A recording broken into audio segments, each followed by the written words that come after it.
ఆంధ్రప్రదేశ్ రాష్ట్ర ముఖ్యమంత్రి వర్యులు వైఎస్ జగన్మోహన్ రెడ్డి ఆదేశాల మేరకు నరసరావుపేట శాసనసభ్యులు డాక్టర్ గోపిరెడ్డి శ్రీనివాస్ రెడ్డి ఆశీస్సులతో Andhra Pradesh industrial and infrastructure corporation limited APIIC director గా పల్నాడు జిల్లా నరసరావుపేటకు చెందిన వైఎస్ఆర్సీపీ రాష్ట్ర యువజన విభాగ ప్రధాన కార్యదర్శి మరియు కాకుమాను ఫౌండేషన్ చైర్మన్ కాకుమాను సదాశివరెడ్డి నియమితులయ్యారు.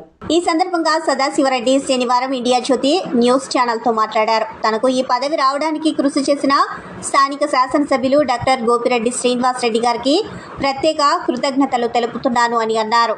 నరసరావుపేట ప్రాంతంలో కొత్త పరిశ్రమలను స్థాపించి ఉద్యోగ అవకాశాలు కల్పించడానికి తన వంతు కృషి చేస్తానని అన్నారు.